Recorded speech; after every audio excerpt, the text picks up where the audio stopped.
Y vamos a continuar en esta mañana este estudio que hemos estado desarrollando sobre lo que es la familia.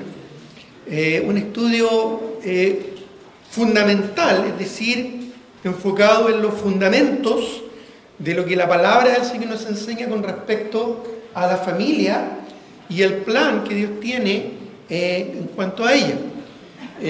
Un estudio, ¿verdad?, que busca establecer aspectos fundamentales, básicos, esenciales del modelo original que Dios, ¿verdad?, nos muestra en su palabra. Y ese es algo que va a ir guiando como un hilo conductor todo este estudio que vamos a desarrollar. Ya volver al modelo original, es decir, lo que Dios nos deja, nos transmite a través de su palabra, lo que fue el plan original. Vimos ya el problema, ya un problema complejo, serio, ¿verdad?, en cuanto a la familia, estando ella bajo amenaza. El adulterio, la fornicación, la homosexualidad, la pornografía, las delincuencia, ¿verdad?, el feminismo, el machismo, que son dos expresiones pecaminosas de una misma moneda perversa que busca alejar a los hombres de Dios y su palabra. Ya hay algo que siempre voy a estar enfatizando, ya que hoy en día es algo bastante común escuchar, ¿ya? Y podemos decir con mucha claridad a la luz de la Escritura que si bien el machismo mata, el feminismo asesina. Ya, pues una de sus banderas de lucha es el aborto, que no es otra cosa que el asesinato de un ser inocente e indefenso, con agravante, ¿verdad?, en el vínculo que tiene ahí la madre. Independiente de la razón de ese embarazo, pues ese bebé es absolutamente inocente, ya en todo aspecto, aún de alguna injusticia que la madre pudiera haber sido víctima. Es un ser humano inocente e indefenso que merece, desde el momento de la concepción, una vida tal como Dios así se lo propuso, ya dentro del plan de Dios. Pero el ateísmo, la ingratitud, la embriaguez y la apatía, la droga, tantas cosas que hoy en día atentan contra la familia. Pero también dijimos, ¿verdad?, que si bien el problema es un problema de ataque de nuestro entorno, el problema en sí, más allá del entorno en el que vivimos, está en nuestro propio corazón. Nuestro propio corazón pecaminoso y egoísta. Y basado en aquello mismo, ¿verdad?, pudimos establecer que el ataque más severo, más grave, más común que hoy en día tiene la familia es el mal ejemplo de padres irresponsables, inmaduros e impíos, que muchas veces marcamos con nuestras malas decisiones, con nuestras malas actitudes, con nuestras malas conductas, ¿verdad?, negativamente a nuestra descendencia. ¿Ya? Vimos, ¿verdad?, cómo muchas veces nuestros pecados se van transmitiendo de generación en generación, como un círculo vicioso, como una cadencia descendente del mal humano. Y todo esto, lo sabemos, ¿verdad?, es producto del pecado, nuestra propia naturaleza pecaminosa, nuestro propio egoísmo, nuestro propio orgullo. Ya muchas veces escucho a padres quejarse, o a veces nos quejamos de la juventud como está hoy en día, pero a veces el problema es nuestro, como padres, que no hemos sabido, ¿verdad?, guiar, enseñar y entrenar a nuestros hijos conforme a la santa palabra del Señor. La solución, como ya lo hemos dicho, ¿cuál es? Bueno, volver al modelo original, ya que Dios estableció. ¿Y dónde encontramos ese manual de instrucciones, ¿verdad? ¿Dónde encontramos esas enseñanzas, esa sabiduría, ese modelo original en la Escritura? Podemos justificarnos, podemos de alguna manera acomodar las cosas para hacer parecer de que estamos en otro tiempo, en otros días, que la modernidad actual o el posmodernismo actual, ¿verdad?, no nos permiten ver absolutos ya en la vida. Sin embargo, la palabra del Señor nos enseña principios que trascienden el tiempo, valores absolutos más allá de las modas, más allá de las culturas incluso, y mucho más allá de los tiempos. El modelo original que Dios estableció y planteó para la humanidad es atemporal, ya acultural.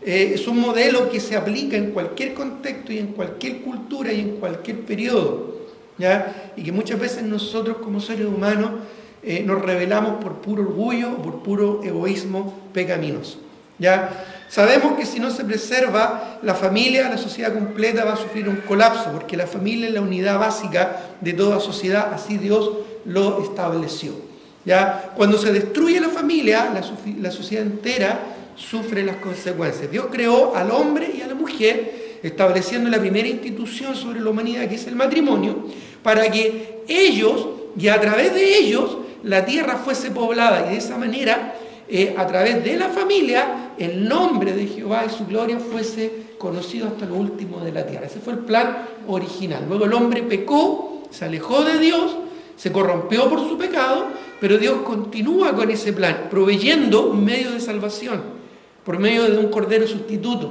por pura gracia.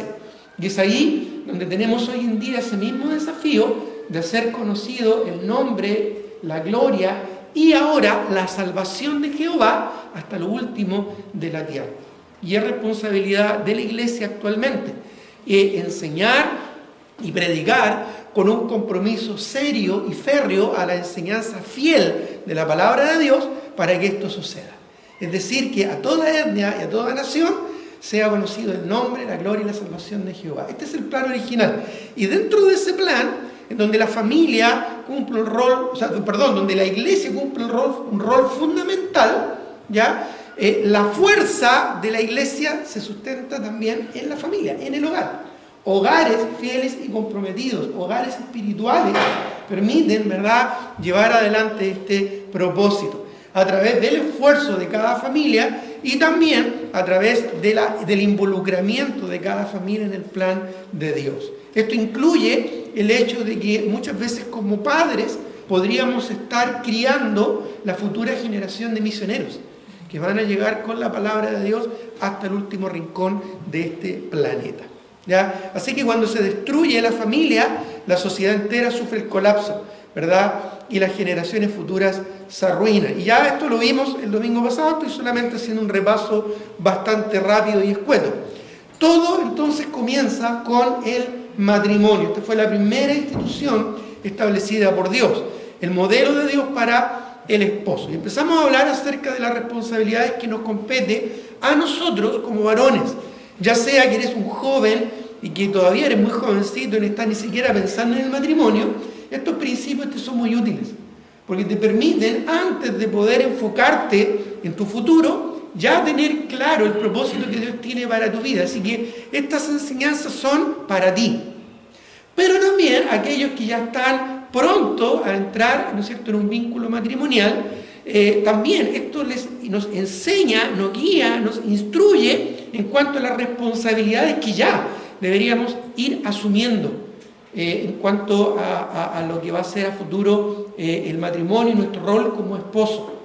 Y aquellos que ya estamos casados, aún llevando un tiempo en el matrimonio, siempre Dios nos da la oportunidad de corregir y enmendar el rumbo y poder evaluar nuestras vidas a la luz de la Escritura, ser redarguidos por ella para saber si estamos bien, si estamos mal, si nos falta, y acomodarnos, ajustarnos al plan original que Dios tiene para nuestra vida. E incluso aquellos que tal vez ya llevan muchos años de matrimonio y ya han criado a sus hijos y sus hijos ya están grandes, ¿verdad? Hay una gran influencia que nosotros también podemos tener, no solo ya sobre nuestros hijos adultos, sino también sobre nuestros nietos y aún sobre otras generaciones que estén, ¿no es cierto?, a nuestro alrededor. E incluso, si es que no hemos experimentado o no hemos vivido lo que es el matrimonio y tal vez ya estemos con muchos años o ya estemos, ¿verdad?, en la viudez o en la soledad tal vez, aún así la palabra del Señor nos instruye para que podamos ser maestros del bien, o en el caso de algunas hermanas mayores, maestras del bien, y enseñar a otras más jóvenes, ¿verdad?, amar a Dios, amar a sus esposos, criar a sus hijos en los caminos del Señor. Así que ya sea en la condición en la que tú estés, ya sea, ¿verdad?, en el momento en el que tú estés, la palabra del Señor es viva y eficaz y es útil.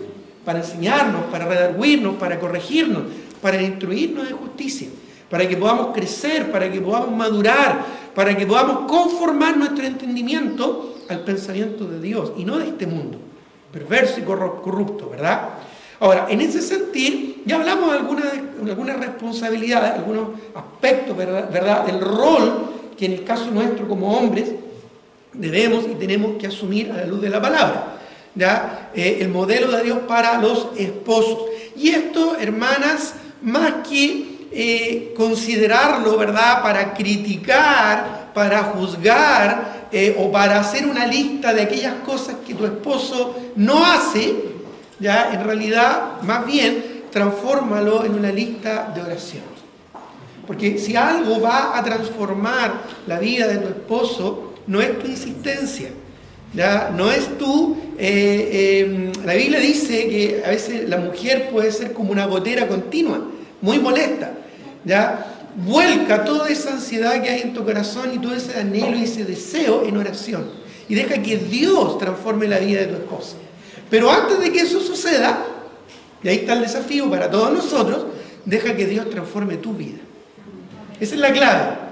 ¿Ya? Yo no puedo pedir transformación en la vida de otros si yo no estoy dispuesta a dejar que Dios transforme mi propia vida. ¿Ya? Eso es algo fundamental. No puedo ver la paja en el ojo, no debo, por la enseñanza de Cristo, ver la paja en el ojo ajeno y no echar a ver la viga en mi propio ojo. Entendemos ese principio básico, ¿verdad? Es fundamental. Así que esta serie de estudios donde vamos a estar hablando del esposo, de la esposa, de los hijos, no es para que apuntemos con el dedo, no es para que juzguemos, ni tampoco, ¿verdad?, para que simplemente nos desanimemos porque en una lista, ¿verdad?, mi esposo, mi esposa no está cumpliendo todo lo que aquí se dice. Es simplemente para que reflexionemos y veamos qué área en nuestras vidas necesitamos cambiar y así ajustarnos, amoldarnos, acomodarnos, enrilarnos, no a lo que yo quiero, no a lo que yo espero, no a las expectativas que yo tenga, sino a la palabra de Dios, a la santa palabra, a la escritura. Ese es el propósito en realidad, hermano, de este estudio, así que por favor, ya para que podamos tomarlo con seriedad, con madurez, con responsabilidad. ¿Ya? La primera responsabilidad, lo primero y lo más relevante que Dios ordena al hombre, y esto es interesante, si bien Dios nos dice a todos nosotros que debemos amarnos los unos a los otros, la primera responsabilidad como la más relevante en el matrimonio del rol del hombre en un hogar es amar a su esposa. Eso es lo primero. Esta es una responsabilidad, es una orden que Dios delega especialmente de manera muy puntual al varón, a nosotros como hombres. ¿Ya? Nuestra responsabilidad primaria, principal, no es solamente traer alimento a la casa, traer dinero al hogar, proveer seguridad en nuestro entorno hogareño. Nuestra primera responsabilidad, ¿cuál es? ¿Cuál debe ser según Dios? Según el modelo original. A ver, quiero escuchar a los hombres. ¿Cuál es nuestra responsabilidad? Amar a nuestras esposas. Si tú, joven, todavía no estás casado y te queda mucho por delante, métete esto en la cabeza y en tu corazón. Tú necesitas, desde un principio, entender que algún día el plan que Dios tiene para ti, si es que Dios te pone una esposa a tu lado, es amarla. Y eso es algo que puedes aprender desde ya, porque ¿cómo debemos amarla? Como Cristo amó a su iglesia, con un amor sacrificial, con un amor genuino, con un amor incondicional. Y eso es algo que también podemos aprender a la luz de la Escritura y prepararnos para ello. Aquellos que hoy en día dicen, es que nadie me enseñó, ¿verdad?, a ser un buen esposo, es que nadie me enseñó a ser papá, es que nadie me enseñó a ser mamá. Bueno, esa es una mentira, ese es un sofisma que el mundo plantea, solamente por ignorancia de la Escritura. Porque este libro ha estado antes que tú nacieras y va a seguir estando ahí después que tú te vayas de esta vida. Ha estado por más de 2000 años el Nuevo Testamento, ¿ya? Y probablemente por más de 3000 años ya el Antiguo Testamento aquí, con toda su sabiduría, con toda su enseñanza. Y es aquí donde nosotros podemos aprender y conocer este plan original que Dios tiene para nosotros. Ahora, amar a sus esposas con un amor sacrificial, con un amor santificador, ¿verdad?, donde nos preocupamos de ser cabeza del hogar, de cuidar la vida espiritual de nuestra familia, como un corazón sustentador, no solo en el aspecto físico, sino en todo otro aspecto, en el aspecto emocional, incluso en el aspecto intelectual. Es parte de nuestra responsabilidad como hombres, y con un amor eterno hasta el final, ¿ya? Aprendimos también y establecimos que el amor matrimonial es para toda la vida. El modelo original de Dios, ¿cuál fue? Hasta que la muerte los separe. Nosotros muchas veces, ¿verdad?, cometemos errores en la vida, nos equivocamos, todos cometemos errores, y dentro de esos errores tratamos de corregirlos, y a veces la empeoramos aún más, o tratamos de hacer algo, ¿no es cierto?, de la mejor manera, ¿ya? Y así a veces llegamos al Señor. Y aún con todos esos errores que hemos cometido en la vida, Dios así nos ama, y Dios aún así nos restaura, y Dios aún así nos usa para su gloria. Así que quizás, aunque tú estés casado 1, 2, 3 veces, no lo sé, ¿verdad?, Dios también tiene un plan para ti, porque Dios en su amor, en su misericordia, en su incondicionalidad, también Él puede tomar algo que puede ser un desastre en nuestra vida y transformarlo en algo para su gloria. Eso solo lo puede hacer Dios. Ya eso nadie más lo puede hacer que Dios. Y es parte de su amor, es parte de su misericordia. Pero es importante que tú, que yo, seamos dóciles a lo que Dios quiere hacer con nosotros. Así que aún si hay problemas serios en tu vida, en tu matrimonio, si hay fracasos terribles y dolorosos, no está todo perdido. Dios pudo restaurar, ¿verdad?, a hombres como Abraham, ¿no es cierto?, que se metió con Agar y al final, a través de esa descendencia que tuvo con Agar, ¿no es cierto?, Ismael, quedó la escoba hasta el día de hoy. Ya los árabes y los judíos se odian y se matan entre sí. O sea, si hablas de problemas familiares, lee la Biblia y te vas a dar cuenta de que la Biblia está llena de problemas familiares, que no eres el único, y quizás tu caso ya no es tan complicado o tan complejo como los casos de Jacob, por ejemplo. ¿Qué decir? ¿Qué decir Salomón u otros? Sin embargo, el amor y la misericordia de Dios nos hacen entender también que Dios tiene un plan y Dios puede restaurarte. Si tú haces las cosas bien, si tú, a pesar de errores que hayas cometido en la vida, luego buscas al Señor, enrelarte en sus caminos, Dios va a obrar. Pero es importante que seas dócil, que dejes que el Señor trabaje en tu corazón, que seas obediente, que le hagas caso al Señor. Que si Dios te dice, mira, tienes que arreglarlo, hacerlo de esta manera, ordenar tu vida de esta forma, que lo hagas. Si no estás casado y estás conviviendo, que te cases. ¿Ya? Que prepares las cosas para lograr, ¿no es cierto?, esa unión, porque Dios finalmente siempre honra el matrimonio. Si Dios lo dice, honrosos sean todos el matrimonio y lecho sin mancilla. Entonces, uno puede ajustarse y uno puede arreglar cosas que quizás parecieran imposibles, porque a veces hay situaciones muy complejas, pero yo he visto cómo Dios en su gracia, en su misericordia, puede ordenar ya lo que para el hombre es imposible, es posible para Dios. No sé cómo, no me preguntes de qué manera, pero Dios muchas veces muestra y me ha mostrado y me ha sorprendido con, ¿verdad?, incluso su imaginación de cómo ajusta y arregla las cosas. Ya, esto es como, no sé si alguna vez has visto estos puzzles que son imposibles de resolver, pero viene alguien que sabe y hace 3, 4 movimientos y listo. Entonces, ¿pero y cómo? Bueno, Dios, ¿verdad?, es genial en ese sentido. Y así no importa tampoco el problema en que tú estés o la situación en la que tú estés, si tú te sujetas al plan de Dios, si tú te enfilas hacia el plan original de Dios y si tú eres dócil a hacer las cosas bien, correctas, como nos enseña la Escritura, sin ningún lugar a dudas, Dios tiene un plan, un propósito y va a guiar tu vida, ¿no es cierto?, mejor de lo que ya está en este momento.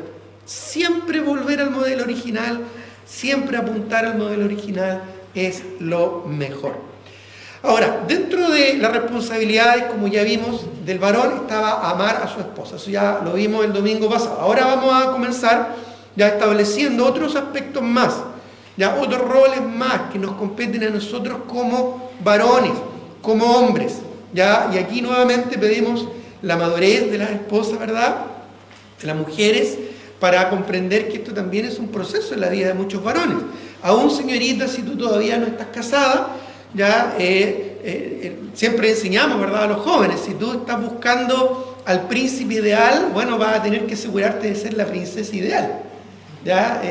Obviamente primero debemos dejar que Dios trabaje en nuestras vidas, ¿verdad? ¿Ya? Por lo tanto, por lo tanto tenemos que tener un corazón dócil, ¿ya? Pero también es importante tener no expectativas ilusorias que el mundo muchas veces pone en nuestra mente, sino las expectativas de lo que Dios nos presenta en su palabra. Así que, señoritas, deben también ustedes buscar primeramente un hombre, un joven, que primero ame a Dios. Si tú encuentras a un hombre, un joven que ama a Dios, sin ningún lugar a duda, ¿ya?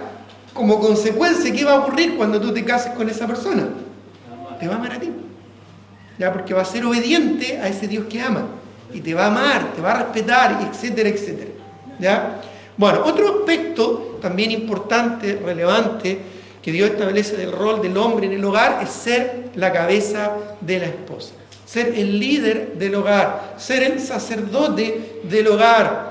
Un varón, ¿no es cierto?, es importante que comprenda que debe ser líder en su hogar, debe ser la cabeza, el responsable espiritual del hogar. Busquemos Efesios capítulo 5, versículo 23, que dice: porque el marido, y esto lo dice Dios, ya esto no es un invento del hombre, esto es bajo inspiración divina, en donde Dios establece esto. Ya, esto no es una buena idea y esto no es acultural. ¿Ya? Dice, porque el marido es cabeza de la mujer, así como, me gusta esa palabra, así como Cristo es cabeza de la iglesia, la cual es su cuerpo y Él es su Salvador. Así como vimos que debemos amar a nuestras esposas, así como Cristo amó a la iglesia, con amor sacrificial, con amor, ¿no es cierto?, abnegado, con amor incondicional. Dice que el hombre también debe ser de cabeza de la mujer, así como Cristo es cabeza de la iglesia. ¿Cómo es Cristo cabeza de la iglesia? ¿Cómo es Cristo cabeza de la iglesia? Bueno, Él se ocupa de su iglesia, Él lidera a su iglesia, Él sabiamente conduce a su iglesia por buenos pastos y conforme a su voluntad. Cuando enfrentamos tiempos complejos, difíciles, como la enfermedad, por ejemplo, de una hermana querida, ¿ya? ¿Cómo Dios une nuestros corazones? A través de la oración. ¿Cómo Dios nos guía? A través de la confianza, a través de la fe. Cómo Dios consuela nuestra alma a través de su palabra, a través de la comunión, del compañerismo. Cómo Dios permite que podamos, ¿verdad?, acercarnos a Él a través de nuestras reuniones donde podemos alabar juntos al Señor. Entre otras cosas, por eso Dios dice en su palabra, no dejando de congregarnos. Cuando nos dejamos de congregar, ¿qué le estamos diciendo al Señor? Señor, hay cosas más importantes que estar contigo, con mis hermanos, en la casa de Dios. No sé, descansar, estar con mi familia o hacer otras cosas que me gustan en el día. Pero cuando yo amo a Dios y le busco en compañía de la congregación, yo me estoy sujetando, yo me estoy sometiendo, ¿verdad?, a mi Señor, aquel que me cita de una manera especial. Cuando tú tienes una cita ya importante, tú te preocupas, ¿o no? Pones una alarma, lo pones en tu agenda, porque es una cita importante para ti. Bueno, ¿qué más importante que estar con aquel a quien debemos amar por sobre todas las cosas, que es nuestro Señor? Entonces, tú te sujetas, tú te sometes. Tú vas a la iglesia no porque te caigan bien los hermanos, porque te caiga bien el pastor o porque predique muy bonito. Tú vas a la iglesia porque amas a Dios. Y amas a Dios porque Él te amó primero. Y es el momento en el que tú puedes compartir con tus hermanos. Puede que no te sientas bien emocionalmente, pero donde más necesitas estar, ¿para qué? Para que el Señor levante tu corazón. Porque así como cantábamos himnos hace un momento atrás, con tanto gozo, con tanta pasión, esas cosas reconfortan el corazón. Cuando tú alabas a Dios, ¿no es cierto?, y das testimonio y declaras, ¿verdad?, pon tus ojos en Cristo, ¿ya? Y lo terrenal, sin valor será a la luz del glorioso Señor. Esas cosas te reconfortan el alma. Esas cosas te hacen vibrar, ¿verdad?, en el Señor, y te estás sujetando y te estás sometiendo a aquel que es tu líder espiritual, que es la cabeza, que es Cristo. No el pastor, no los líderes de la iglesia, Cristo. Cristo es la cabeza de la iglesia. Él es la cabeza, Jesucristo es la cabeza de la congregación. Y Él es el que nos llena el alma y nos llena el corazón. Eso que hace Cristo por su iglesia, en donde a veces también la tiene que santificar. A veces Dios también tiene que purificar su iglesia. A veces Dios también tiene que apretar un poquito, ¿verdad?, para que lo malo salga ya para que el pecado se aleje y no estorbe el propósito que Dios tiene para su iglesia, que es llevar el Evangelio hasta el último de la tierra. A veces Dios tiene que ser amoroso y a veces Dios es severo dentro de ese amor. Bueno, todo eso que Cristo hace con su iglesia y por su iglesia, también es lo que un hombre debe procurar hacer con su esposa. Liderarla, ser un líder maduro, espiritual sobre su familia. Ahora, antes que tú pienses, ¿verdad? No, pero es que mi esposo está lejos de aquello. Bueno, ora por tu esposo y dale espacio también a él para que busque al Señor. La Biblia dice que aún las mujeres, con su propio testimonio, sin palabras, pueden ganar el corazón de sus esposos. Ora por él. Nosotros hemos visto testimonios de mujeres que han orado por años, por décadas, por la salvación de sus esposos, y Dios ha respondido esa oración. Lo que es imposible para los hombres, no lo olvides, es posible para Dios. Pero debes, ¿verdad?, orar con un corazón genuino y dispuesto a que Dios también obre en tu vida.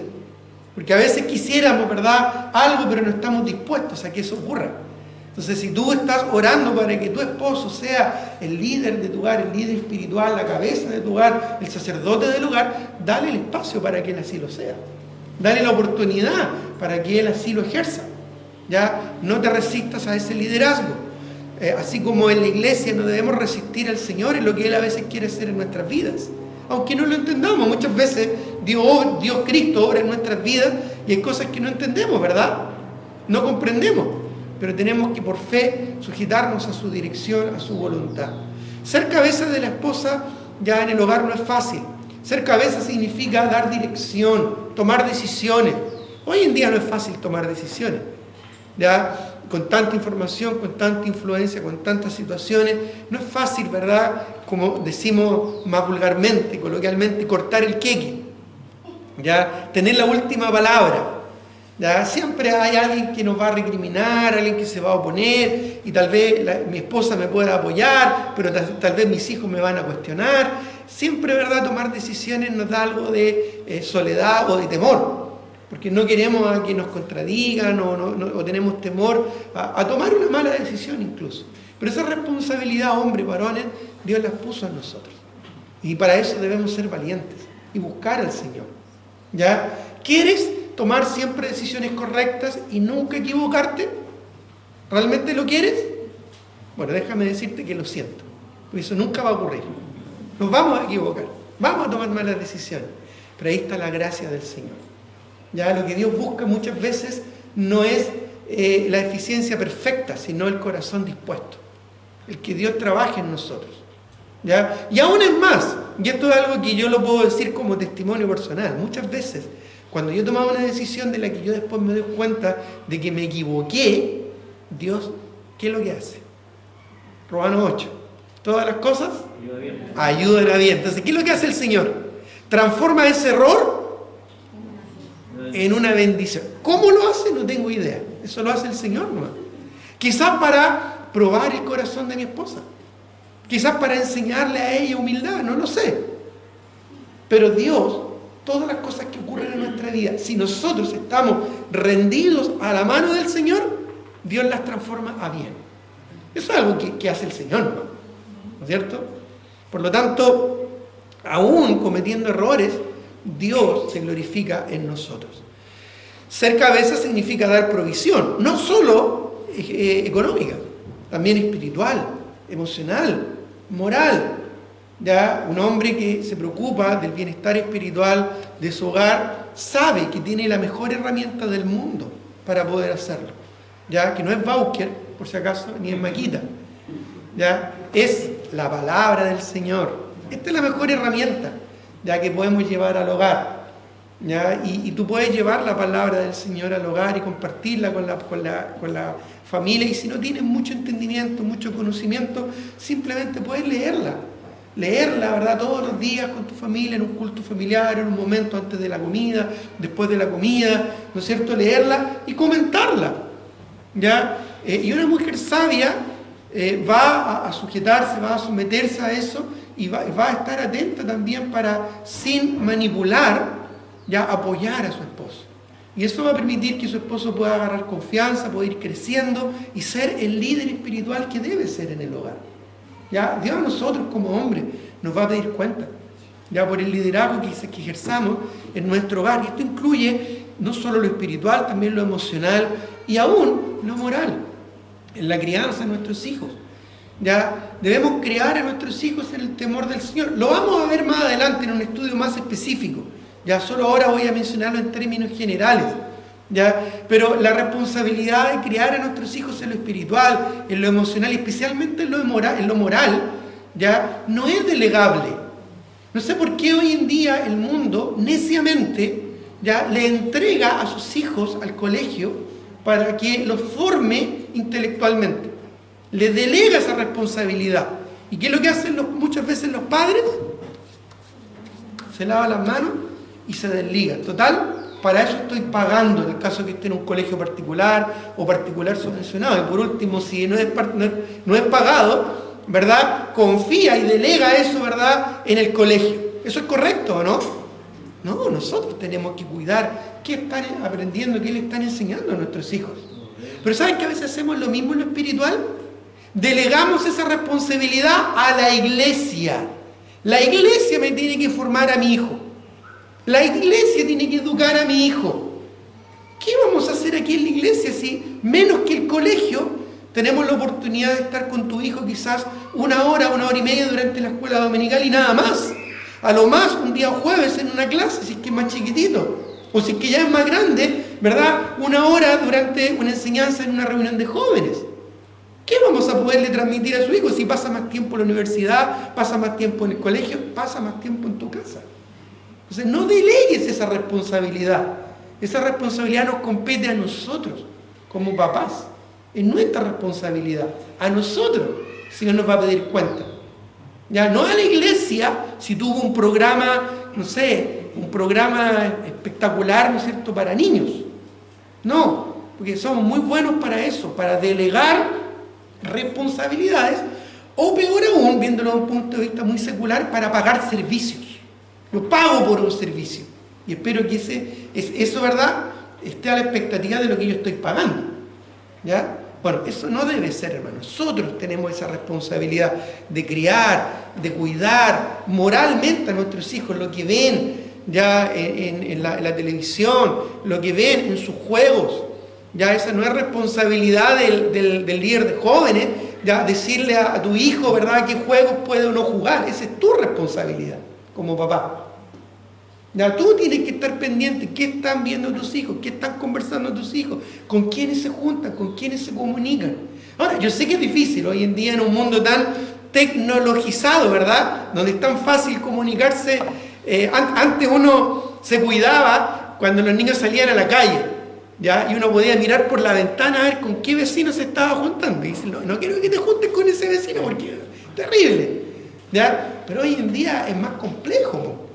Ya no puedes simplemente abrir la cortina y mirar con qué se está juntando tu hijo.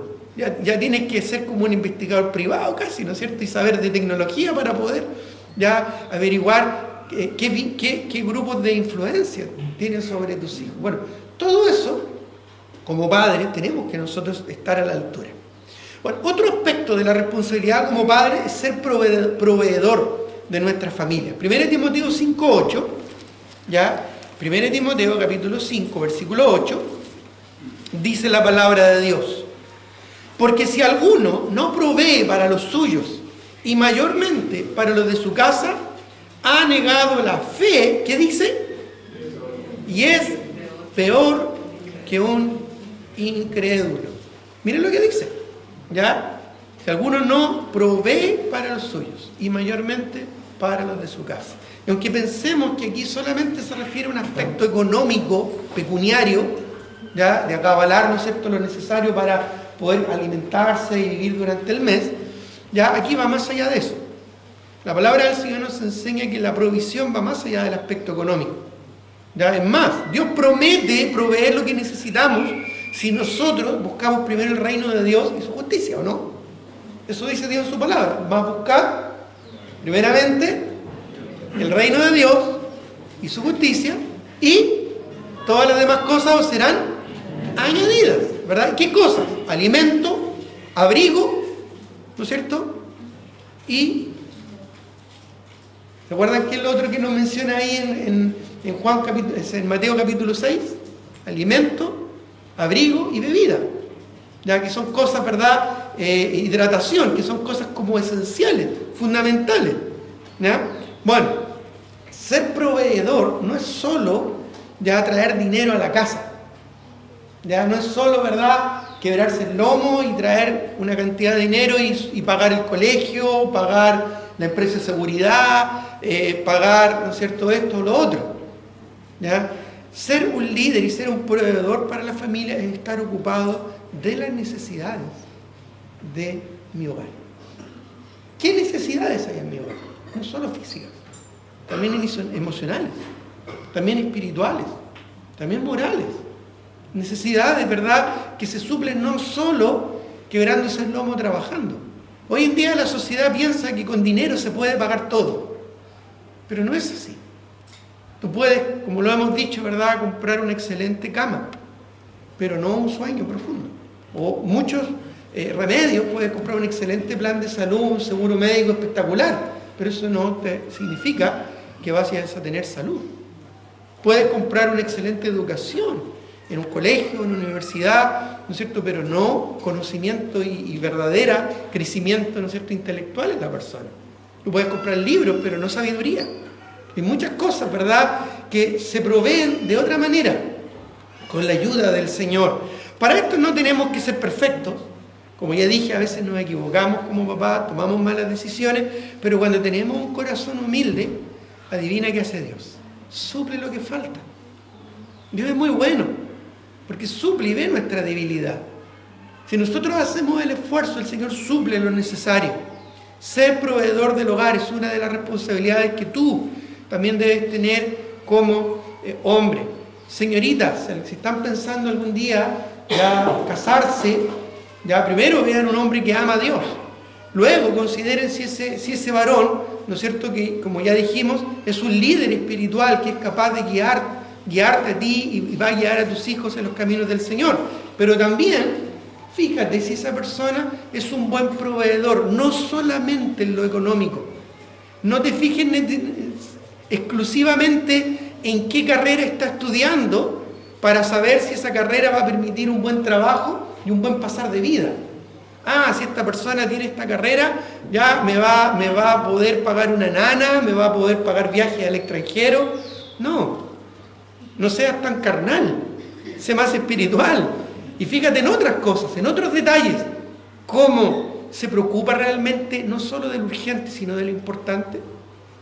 Se preocupa realmente de lo que es realmente valioso en mi vida o en la vida de los que están alrededor.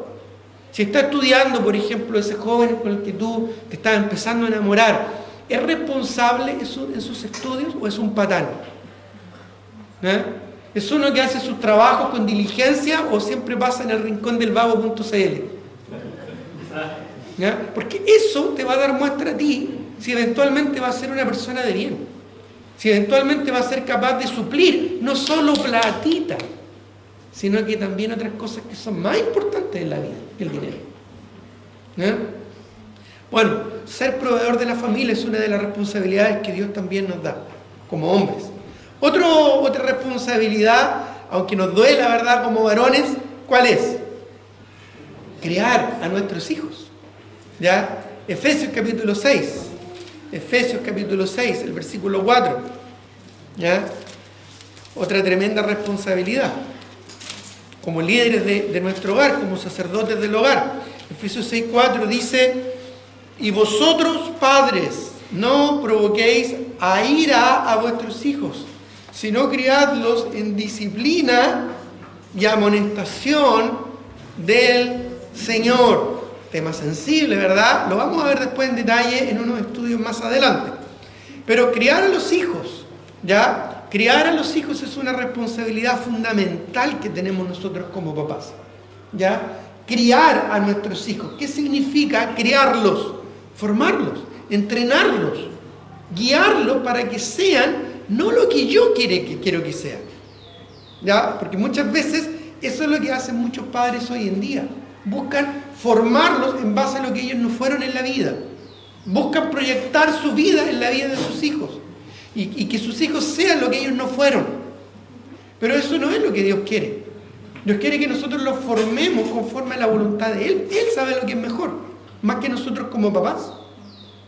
Dios sabe lo que Él quiere porque su voluntad, según Romanos 12, siempre es buena, agradable, pero sobre todas las cosas, perfecta. Entonces, nosotros como papás debemos criarlos en disciplina, amonestación del Señor. Debemos ser capaces de, con amor, formarlos, aún con firmeza e incluyendo incluso en algunos momentos el dolor, para que esos muchachos lleguen a ser lo que Dios quiere que sean. ¿Cómo Dios trata con nuestras vidas? ¿Han escuchado ese dicho, verdad, muy coloquial, que a veces se dice, que dice que Dios nos castiga pero no a palos? ¿Han escuchado eso, no? Ya es algo que siempre mi mamá me repetía, ¿ya? Y tenía mucha razón. Dios es muy ingenioso en su forma de ejercer el dolor en nuestras vidas. Dolor, sí, digo dolor. ¿Para qué? Para formarnos, formar nuestro carácter, para hacernos humildes, para hacernos dependientes, para poder, ¿verdad?, buscarle a Él. Sí, el dolor es parte de la vida. No podemos negarlo, no podemos evitarlo. Las drogas te van a quitar el dolor por un momento, pero te vas a evadir de la realidad porque esa no es la realidad. Las malas relaciones insanas te van a evadir de algún momento de la realidad, pero eso no es la realidad. Después vas a volver al problema y probablemente va a ser aún peor. Las adicciones pasa lo mismo. Dios tiene propósitos incluso en el dolor. Cuando enfrentamos momentos duros, difíciles, como los que estamos enfrentando ante la enfermedad de una hermana muy querida de la iglesia, eso produce dolor. Pero también ese dolor santifica, nos hace tener temor de Dios. Y produce muchas otras cosas que si no fuera por eso, no las experimentaríamos. Por lo tanto, criar a los hijos implica una responsabilidad seria. Pero a veces como papás somos tan egoístas que solo pensamos en nosotros. No, es que no quiero generar dolor, no quiero generar un problema. ¿Por qué? Porque no estoy dispuesto a pasar un mal rato. No estoy dispuesto, ¿verdad?, a pasar un mal rato a yo pasar un mal rato, ¿verdad?, siendo que quizás es lo que mi hijo o mi hija necesita. Necesita para poder crecer, para poder madurar en la vida. La vida no es fácil, la vida no es regalada, es muy dura la vida. Y es algo que nosotros como papás necesitamos transmitir. Y ese amor nos obliga muchas veces a hacerlo con firmeza, con cariño, con afecto, pero también muchas veces con dolor. Son desequilibrios que a veces el mundo, ¿verdad?, se distorsiona. Se van de un lado al otro, sin entender, ¿no es cierto?, el plan y el equilibrio original que Dios nos muestra en su palabra. Después vamos a profundizar un poquito más con respecto a este tema, que sin duda es muy interesante y muy necesario hoy en día. Otra responsabilidad del varón es vivir en santidad. Sí, porque si nosotros somos líderes del hogar, ¿cómo establece la autoridad un líder? Golpeando la mesa con la mano, diciendo aquí mando yo. ¿Así se establece el liderazgo en un hogar? No, ¿no es cierto? Se establece con el ejemplo, con el testimonio de vida. 1 Timoteo capítulo 3, busquémoslo por favor. 1 Timoteo capítulo 3, versículo 2, dicen: pero es necesario que el obispo sea irreprensible, marido de una sola mujer, sobrio, prudente, decoroso, apto para enseñar, y voy a seguir la lectura, no dado al vino, no pendenciero o peleador, significa esa palabra, pendenciero, no peleador, no codicioso de ganancias deshonestas, sino amable, apacible, no avaro, que gobierne bien su casa. Ese que gobierne bien su casa, ¿ya?, tiene que ver con el liderazgo que ejerce en su hogar. Y ese liderazgo, ¿cómo se manifiesta? ¿Cómo se gana? ¿Cómo se logra? Con amor. Ya miren lo que dice 1 Timoteo ahora capítulo 3, el versículo 12. Ya dice: los diáconos sean maridos de una sola mujer y que gobiernen bien sus hijos y sus casas. Y Pablo le dice, ¿verdad?, claramente a Timoteo: ninguno tenga en poco tu juventud, sino, ¿qué dice? Sé ejemplo en palabra, conducta, amor, espíritu, fe y pureza. ¿Ya? Vivir en santidad es una responsabilidad que nosotros como hombres, como varones cristianos, tenemos para poder transmitir también a nuestra familia. Yo no le puedo decir a mi hijo, ya no debería llegar un momento en decirle a mi hijo, ¿verdad? No quiero que tú tomes teniendo un vaso de alcohol en la mano. ¿Con qué moral le digo que no tome si yo estoy tomando alcohol? Por ejemplo, es un mero ejemplo, ¿ya? Pero yo no le puedo pedir a mi hijo, ¿no es cierto? Pero es que tú tienes que ir a la iglesia. Si es que yo no voy a la iglesia. Si yo no me preocupo de que mi familia, ¿verdad?, vaya a la iglesia y le tome importancia, y le tome valor a las cosas del Señor. O sea, yo no puedo pedir lo que yo primero no estoy dando, ¿ya? No puedo decirle a mi familia, no vayan ustedes. No, yo tengo que dar el ejemplo.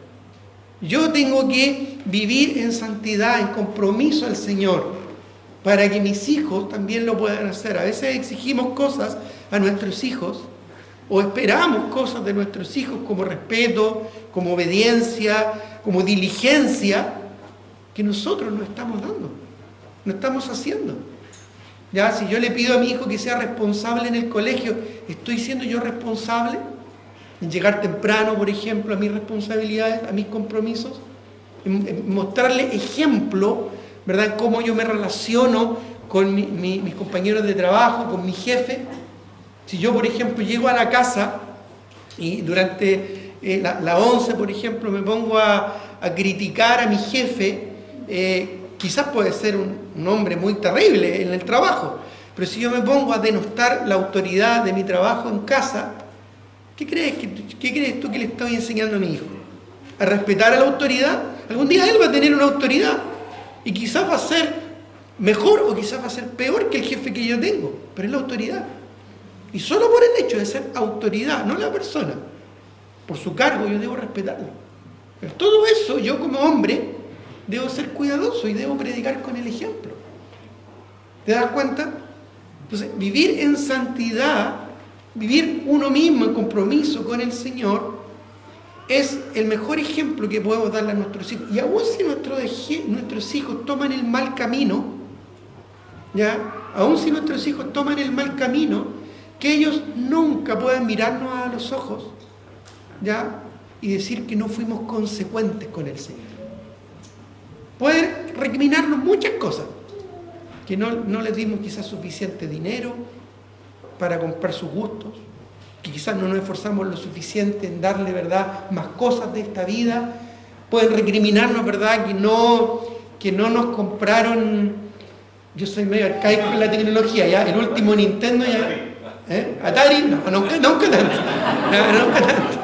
Ya el último Atari, ¿no? Eso ya el último Nintendo, no sé, el último Switch, no sé cómo se llaman ahora, ya el último celular, no sé, ya pueden recriminarnos eso, ya, pero no deberían nunca recriminarnos que no fuimos consecuentes.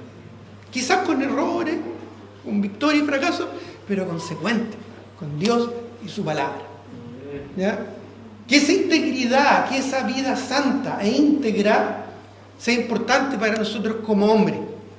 Para nosotros como hombres, que muchas veces somos orgullosos, porque lo somos, ¿ya? No nos gusta quedar mal, ¿no es cierto?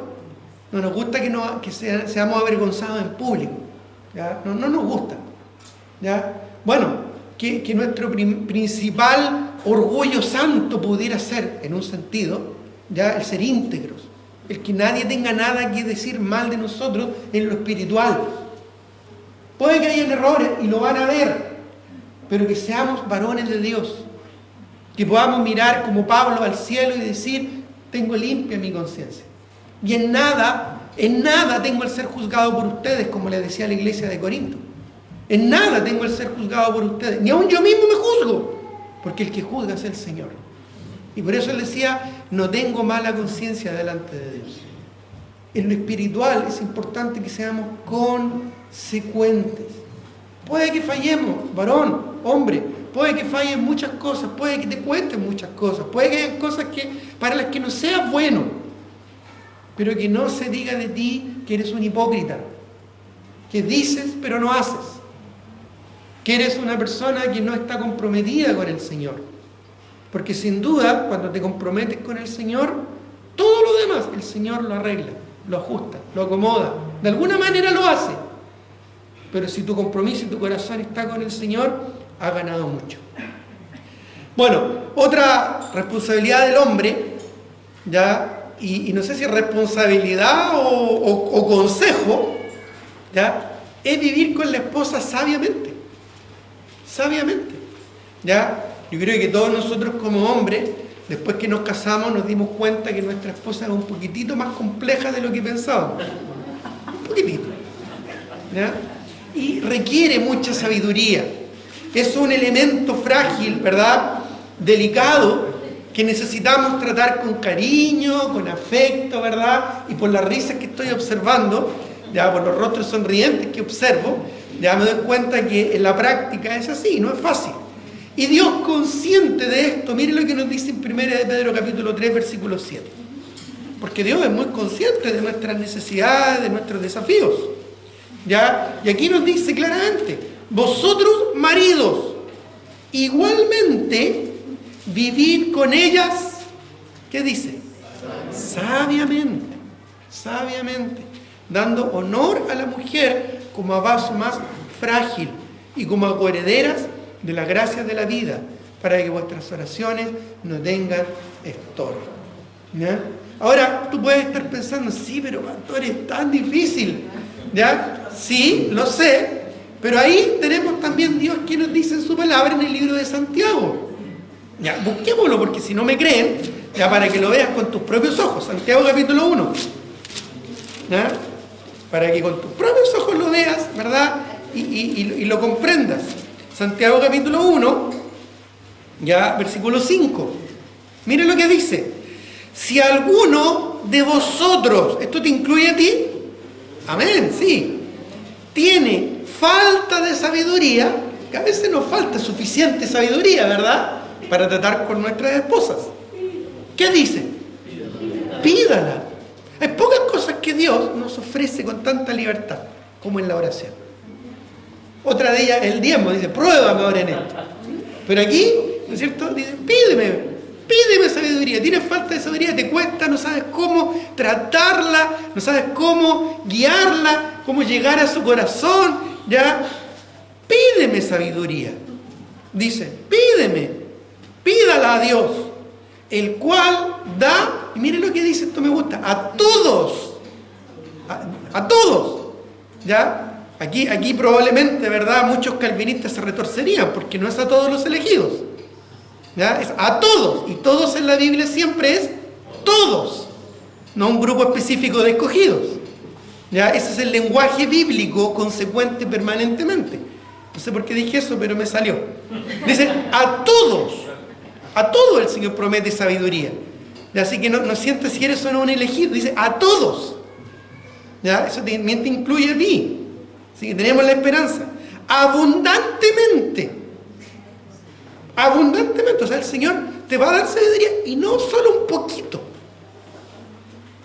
Abundantemente, dice. Mire lo que dice, lo que promete el Señor. ¿Esta es una promesa o no? Abundantemente, dice, y esto es lo que más me gusta. Dice, y sin reproche. O sea, el Señor no te va a decir, me estás pidiendo de nuevo sabiduría. Pero ¿y cómo? Si yo te di sabiduría y tú no me hiciste caso. ¿Eso nos va a decir el Señor? Porque a veces somos así, ¿verdad? Le pedimos sabiduría al Señor, ya Dios nos dice lo que tenemos que hacer, ¿y qué hacemos nosotros? No lo hacemos. Probamos, seguimos probando con nuestra necedad terca y nos volvemos a equivocar. Pero aquí Dios dice en su palabra sin reproche. Si tienes falta de sabiduría, pídesela al Señor, el cual da a todos abundantemente y sin reproche. ¿Y qué dice? Y le será dada. Le será dada. Es una promesa que nos da el Señor. Entonces, pidámosle al Señor sabiduría. Oración. Porque ahí pedimos al Señor. Hombres, ¿cuánto tiempo pasamos orando? Porque esto es directamente proporcional al tiempo que le pasamos pidiendo sabiduría al Señor, ¿o no? Ora al Señor, sé un hombre de oración. Si tú eres un hombre de oración, vas a tener muchas más posibilidades de llevarte mejor con tu esposa. Es cierto, eso es lo que vemos acá en su palabra, porque ahí podemos pedir sabiduría, y el Señor nos va a dar sabiduría, y no sabiduría terrenal de la psicología humanista actual, no teología terrenal, como dice el libro mismo, el libro de Santiago, animal, diabólica inclusive en algunos casos, sino celestial, del Padre de las luces, en el cual no hay mudanza ni sombra de variación. Ese es Dios que nos promete sabiduría. Mira qué hermoso. Vive con ella sabiamente. Y finalmente, cumplir con el deber conyugal. Esto es cumplir con nuestra responsabilidad conyugal. Mira lo que dice 1 Corintios 7:3. 1 Corintios capítulo 7, versículo 3. Dice aquí la palabra del Señor: el marido cumpla con la mujer el deber conyugal, y asimismo la mujer con el marido. ¿A qué se refiere esto? Se refiere a intimidad, sí, se refiere a relaciones sexuales, se refiere a tener una relación sexual en el contexto de un lecho sin mancilla, porque honroso, dice la Biblia, sean todos el matrimonio y el lecho sin mancilla. Se refiere a la cama, se refiere a la intimidad sexual dentro del hogar, dentro de la intimidad. De eso está hablando aquí la Escritura. Sí, la Biblia es muy práctica, es muy abierta, es muy franca y honesta, ya en cosas que son muy tangibles y cotidianas. Y entre esas cosas, Él menciona la importancia de cumplir el deber conyugal. Es más, dice la razón, dice, para que no os tiente Satanás. Satanás es muy astuto, porque hoy en día hay un alto nivel de adulterios y de infidelidades. Porque el mundo distorsiona las cosas. Porque el mundo busca que nos satisfagamos en otras cosas y no dentro de nuestro propio hogar. Y ahí es donde la intimidad matrimonial cobra un valor importantísimo. Fíjate que la intimidad en el matrimonio es tan espiritual como una vigilia de oración o un ayuno de estudio bíblico. Porque a veces tenemos esta tendencia a pensar que hay cosas que son como más espirituales o menos espirituales. ¿Ya? No es así. Esa diferencia, esa dicotomía entre lo secular y lo espiritual, eso no es de Dios, eso no es bíblico. Dios quiere que todo nuestro ser, espíritu, alma y cuerpo, sean guardados irreprensibles a la venida de Cristo, dice la palabra. Eso implica un concepto holístico, es decir, completo, integral. Y como seres integrales, Dios está consciente de todos nuestros aspectos, incluyendo el aspecto, ¿verdad?, sexual. Y Dios aquí en su palabra es honesto, es claro, es directo en decirnos que la intimidad en el matrimonio es fundamental y es importante. Por lo tanto, la relación sexual dentro del matrimonio es una expresión espiritual. Tú estás siendo tan espiritual teniendo relaciones sexuales con tu esposo, con tu esposa, como si estuvieras pasando un tiempo en oración. Es más, fíjate que la relación íntima es algo que tú puedes hacer exclusivamente con tu esposa. Tú puedes orar con otras personas, tú puedes leer la Biblia con otras personas, pero la intimidad sexual es algo único entre un hombre y una mujer. Debería ser algo único, especial, único entre un hombre y una mujer. Aquellos que son jovencitos y todavía no están casados, ya deben pensar que el sexo es algo que Dios honra, es algo que Dios bendice. La sexualidad es un regalo de Dios para la humanidad. Es algo bello, es algo maravilloso. No es algo feo, no es algo cochino. El mundo lo ha distorsionado. El sexo en el mundo es feo, es cochino, es perverso. Pero en la palabra de Dios, en el plan de Dios para el hombre, para la mujer, la sexualidad es una maravillosa y bella expresión, ¿sabes de qué? De la intimidad entre Cristo y su iglesia. ¿Cómo es eso, pastor? O sea, que el sexo es algo tan sublime, tan espiritual, como ese vínculo especial que tiene Cristo con su iglesia. Sí, porque por eso fue creado el matrimonio, como un tipo de la relación entre lo que iba a ser Cristo y su iglesia. Y la intimidad, la sexualidad, bien ordenada conforme al plan de Dios, es maravillosa en ese sentido.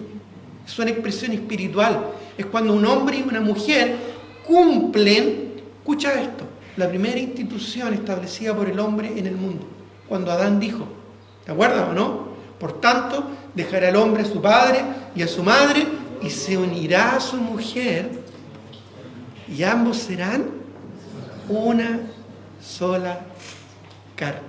¿Sabes qué estaba diciendo ahí? ¿Qué estaba estableciendo Adán para el resto de la raza humana? La unidad sexual en el matrimonio. Porque eso es cuando tú te unes a una persona en sexo. Es una expresión espiritual de lo que Dios quiere para tu vida. Por eso es que también Dios dice en su palabra, ¿verdad? Siendo muy franco y muy honesto a los jóvenes, ¿ya? Mejor casarse que estarse quemando. Hoy en día hay una sobreestimulación del sexo en la sociedad. Por eso es que es importante que los jóvenes hoy en día se casen. Pero la sociedad que enseña, no te cases todavía, vive tu vida. Saca tu profesión, trabaja, cómprate un auto, cómprate un departamento, disfruta, conoce amigos, prueba para ver si es que son compatibles. ¡Qué mentira más grande! Dios nos creó para compatibilizar. No tenemos que probar algo que Dios ya dio. Solo tenemos que enfocarnos en el plan que Dios tiene para nuestra vida. Buscar a nuestro cónyuge en los caminos del Señor, no unirnos en yugo desigual. Tantos principios que hay en la palabra de Dios. Todo esto, hermanos, que quizás para algunos hoy en día, y lo reconozco, puede resultar ofensivo, puede resultar repulsivo, puede resultar arcaico, puede resultar así como este tipo se volvió loco, ¿ya? No son consejos ni principios que yo estoy dando de mi propia experiencia, sino que son principios absolutos basados en la palabra del Señor. Y básicamente, solamente volver al modelo original. Si el matrimonio está mal, todo va a fallar. Adivinen qué, el próximo domingo vamos a hablar a las esposas. Así que no sé si la asistencia va a ser igual que hoy día. Espero que sí. Vamos a tener un momento de oración. Señor, te doy gracias por tu palabra.